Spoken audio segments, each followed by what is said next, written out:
tired, you're poor, your idle masters yearning to be free.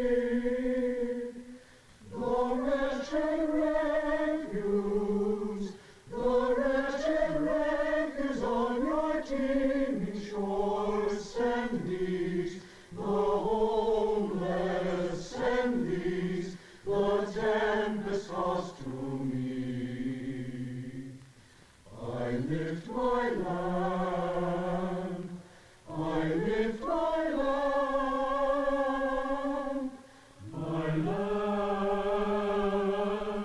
beside the golden door. Ellis Island was the gateway to America for all steerage class passengers. Only the poorest tasted America first in these concrete detaining hulls, but they had a dream that no adversity could shatter, until America turned her eyes inward. The 1920s reflected paradox. On the one hand, easy tolerance of flappers and jazz. On the other hand, intolerance and distrust of foreigners. The nation of immigrants had closed its door with strict anti-immigration laws, but it would be increasingly difficult to shut out the rest of the world.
The newly arrived immigrants of early 20th century America filled the cities with a vigorous labor force. Polyglot tenements were overrun by eager workers, anxious and exploitable.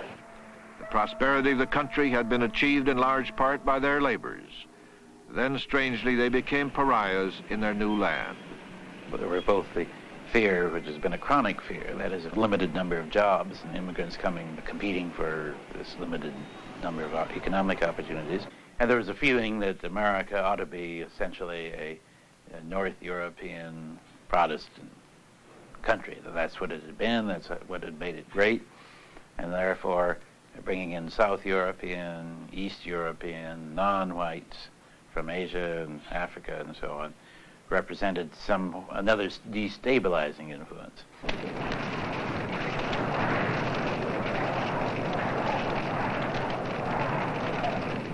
The Ku Klux Klan had originated in the South in the wake of the Civil War. It was always an anti-black movement, but in the 1920s it had a new mission. Professor Robin Winks of Yale. In some ways it was a new organization simply using the old name. And the new Ku Klux Klan was at least as concerned with what they viewed as Bolshevism, with anti-Semitism. They believed that many of the Jewish immigrants were communists, and with opposition to the new Southeastern European immigration. They were also, of course, very anti-Catholic. In 1925, the Klan flaunted its power by staging a march down Pennsylvania Avenue in the nation's capital. That year, its membership had reached 5 million. It's generally agreed by historians that the 1920s represented the height of American racism. It's the period in which segregation laws were developed to their most ludicrous in the South. The laws that we associate with making blacks enter different doors of public libraries are all the products of the 1920s. It was a period of time in which the Oriental American was sharply restricted, of course, a period of time in which we were giving virtually no thought to the rights of what today we would think of as Chicano Americans or Indian Americans. Americans on the whole were fearful that their cherished institutions would be undermined if they had undue contact with the outside world. With the passage of a single law in 1924, America shut out the rest of the world.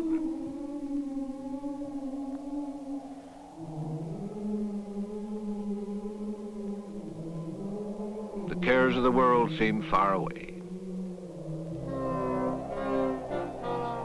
In January of 1923, French troops marched into Germany's industrial mecca, the Ruhr Basin, because Germany was delinquent in her reparations payments from World War I. Germany had been paying in timber and coal the colossal debt of $33 billion. One of the reasons for the French takeover was an American demand for payment of war debts from the French. Professor George Kennan.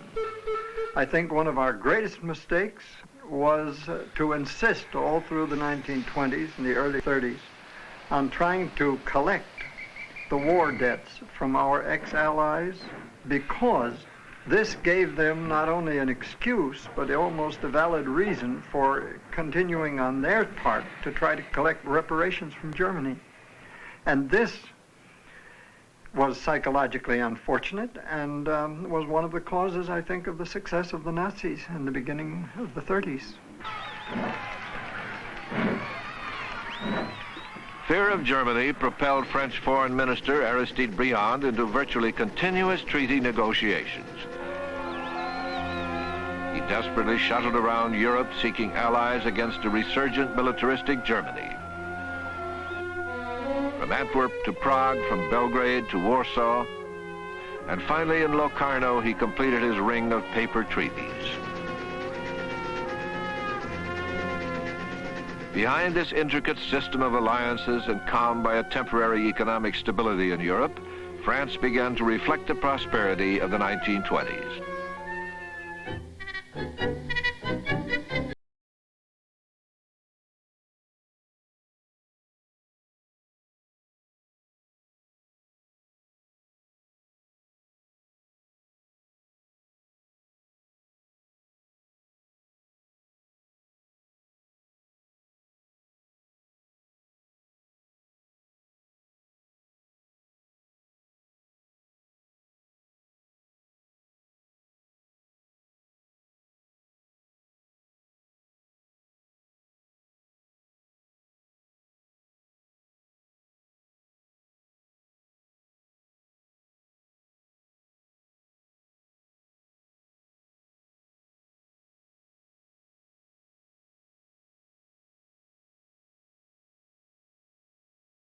Disillusionment following World War I had created a cynical generation of intellectuals who found, in the words of F. Scott Fitzgerald, all gods dead, all wars fought, all faith in man shaken.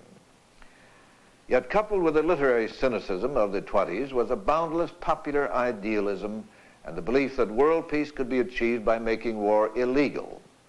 It was a naive concept brought about by public opinion, rallied by the American peace movement. In the early 1920s, the American peace movement became more aggressive. It had splintered into several groups, the most vocal branching off from the women's suffrage movement. After World War I, the American peace movement became very active, of course, because so many people had been horrified by the destructiveness of the war itself. It also received a number of new allies because the women had achieved their primary victory in receiving the vote, and many of them now began to crusade for peace as well. I labored 40 years to secure the vote for the women of this and other nations. Suffragette leader Carrie Chapman Catt became a fighting pacifist. I've put 10 years behind me already. That is a work for peace. It surely is the greatest question of the next 50 years. Professor Nicholas Murray Butler, president of the Carnegie Endowment for International Peace, led the battle to outlaw war. His colleague at Columbia University, Professor James Shotwell, suggested to Briand that he sign a treaty with the United States to renounce war. Briand sent an open letter to American newspapers appealing to the American people for a bilateral treaty to outlaw war. Secretary of State Frank Kellogg was angry that Briand went over his head to the American public. Secretary of State Frank B. Kellogg was noted for his irascibility and explosive temper. One of the odd quirks of his life was that while he won the Nobel Peace Prize, he despised pacifists and dismissed the peace movement with a barrage of profanity.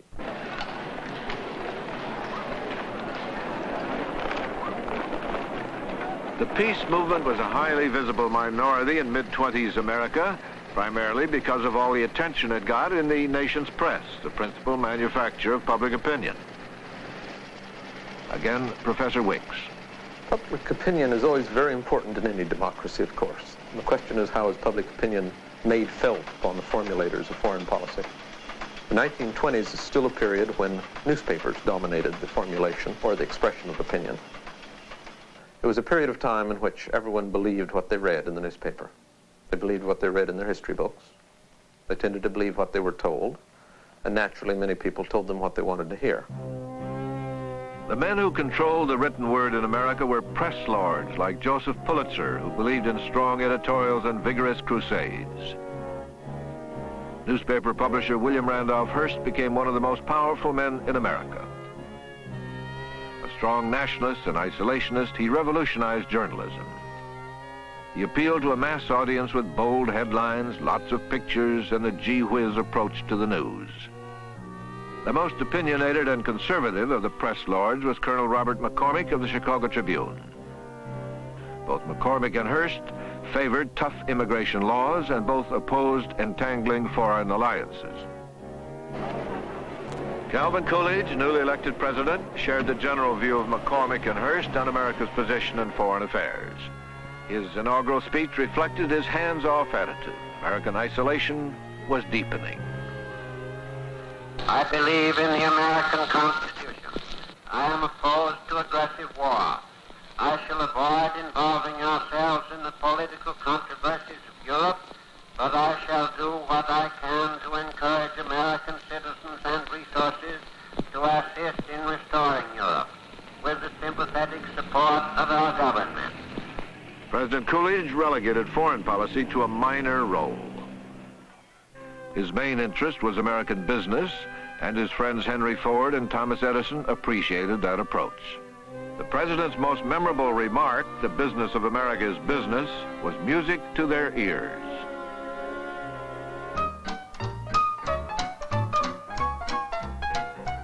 And in 1927, business was very good.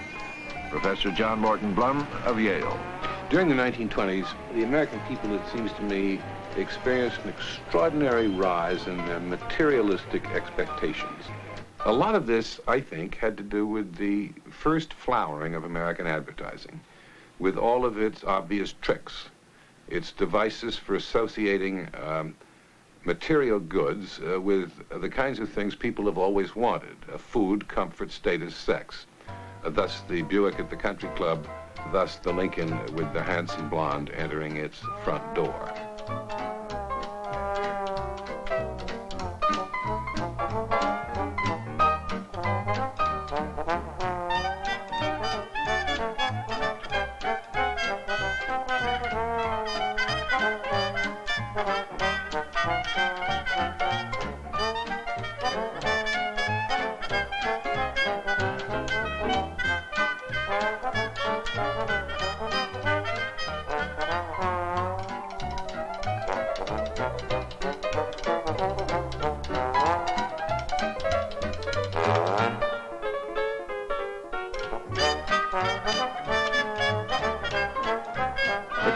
Irritant to the good life was the strident call of the peace movement. For 70-year-old Frank Kellogg, it was a bothersome din. Kellogg was a self-made man who never attended grade school, high school, or college, but educated himself as a law clerk in rural Minnesota. He became a corporate lawyer and a U.S. senator. As Secretary of State, a colleague described him as workmanlike but unimpressive. Kellogg was so pressed by the cry for peace, he was obliged to take a direction in foreign affairs that he found distasteful. There's always a risk, of course, whenever public opinion, which cannot be fully informed on any succession of events, is allowed to influence foreign policy. On the other hand, a democracy must allow it. You don't have a democracy if there is not some equation between public opinion and the resulting foreign policy. The State Department during this period of time was still relatively unprofessional, although it was becoming professionalized. At the time, the State Department had only 600 employees and an annual budget of $2 million. Foreign policy was not a vital concern of the Coolidge administration. French-American relations were at a low ebb. Since Brion's brash appeal to the American people, diplomatic channels had been all but closed. Then fate intervened. Charles A. Lindbergh's incredible flight across the Atlantic. Up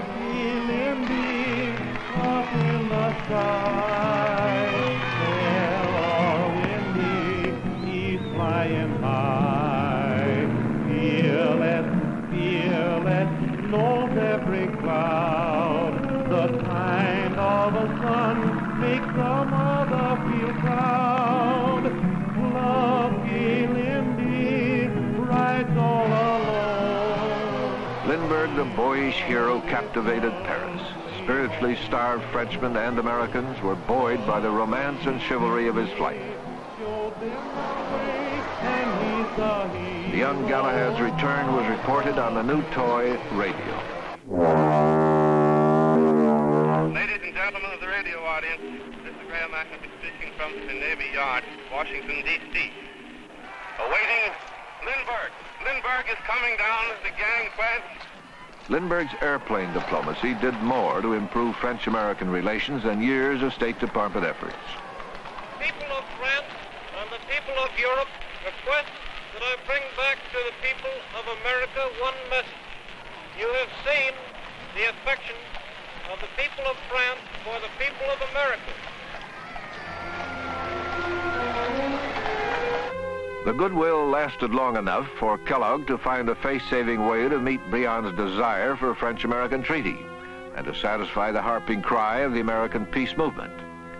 In a rare stroke of genius, Kellogg proposed that all nations renounce war, and that became the Kellogg-Briand Pact. Professor George Kennan. The Kellogg-Briand Pact, the whole history of its negotiation was high comedy. It wasn't an act of deliberate policy on the part of the United States government. It was something into which the government was pushed by what you might call the sanctimonious lobby. There were very vigorous so-called peace lobbies at that time, which were full of emotion and very little discrimination. And they were extremely aggressive. And they did literally push the U.S. government into negotiating and signing this utterly meaningless and rather silly agreement. It took 1 year to ratify the treaty. Finally, on July 24th, 1929, the Kellogg-Briand Pact was complete. By now, there was a new president, Herbert Hoover, and he declared the anti-war treaty in effect at 1:22 p.m. Approval came only after Kellogg had assured the Senate that the treaty contained no sanctions and no obligations to come to the help of anybody. In spite of this, the Kellogg-Briand Pact was hailed as a miracle, and accolades rang throughout the world. Henceforth, justice and not violence was to reign in international affairs. What does war mean? I mean, it can have 100 meanings. It can be a great war, it can be a small war, it can be a guerrilla war, it can be any form of violence that involves the forces of a state. Well, goodness knows in this world, we have not come to that point of perfection where this sort of thing can be ruled out in all instances. And this was utterly unrealistic. The idea that you could just sign a pact and then there wouldn't be any more wars was childish. It's childish. Sophisticated people were cynical. Senator Henry Cabot Lodge called it absurd, yet he voted for it. Senator Hiram Johnson of California said he was not under the delusion that it would cure war. He also voted for it. Publisher William Randolph Hearst naturally opposed the treaty. He saw it as an entangling foreign alliance. Colonel Robert McCormick of the Chicago Tribune lamented that the United States was like Samson walking into the barber shop. If the press lords had looked over their shoulders, they would have known that they were being followed. Now, this is a typical American living room in the 1920s, preserved by the Smithsonian Institution. And the most significant piece of furniture in this room is this radio. It was not yet providing much news and information, but it was wonderfully entertaining, and it was an escape from the confusions of the 1920s. Valentino's famous on the movie screen, and Mr. Heinz is known because of pork and bean. Don't think me and the boyfriend envy either one. They've got dough, but oh, ain't we got fun. Collegiate, yes we The first broadcast by a radio station came in 1920 when KDKA of Pittsburgh broadcast the election returns to a local audience. It is now apparent that the Republican ticket of Harding and Coolidge is running well ahead of Cox and Roosevelt. At the present time, Harding has collected more than 16 million votes against some 9 million for the Democrats. We'll give you the state vote in just a moment, but first we'd like to ask you to let us know if this broadcast is reaching you. Please drop us a card addressed station KDKA, East Pittsburgh, Pennsylvania. Westinghouse dreamed up the idea to sell receivers.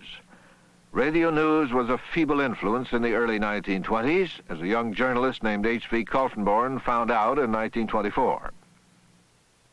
I was giving a series of current events talks in the auditorium of the Brooklyn Daily Eagle. Then along in the early 20s came radio, and I began broadcasting by delivering spoken editorials.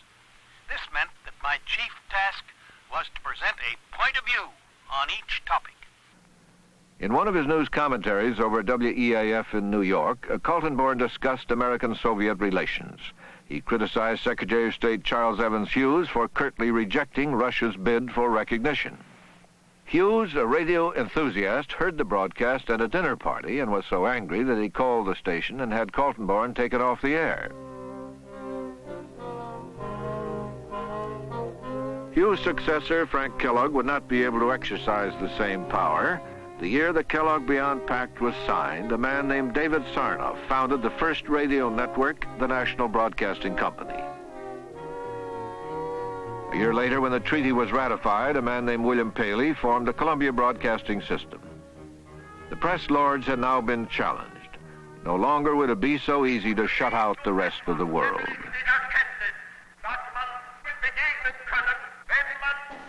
Aus den Fehlern der Vergangenheit lernen will, aus ihrer Kenntnis heraus auf einer Ebene. The voices of the world were becoming increasingly strident. The more we tried to ignore them, the more difficult that became. The development of radio simply would not permit it. Public opinion had become a consideration in formulating foreign policy. The Kellogg-Beyond Pact to outlaw war was actually brought about by public opinion. It was a vocal and well-organized American peace movement that pushed diplomats into that naive and unrealistic treaty. Sometimes public opinion, as a scholar once noted, is only public and opinionated, not much more. In any case, foreign policy moved out of the hands of professionals and practical statesmen and into the hands of amateurs and idealists. The false security created by the Kellogg-Beyond Pact was buoyed by our sense of well-being and prosperity. Business was good, America was a land of plenty, and we were a self-sufficient nation. The absurdity of the concept that man could eliminate war by words alone demonstrates the crucial relationship between public opinion and foreign policy, and in a democracy, the life and death necessity of a well-informed public opinion.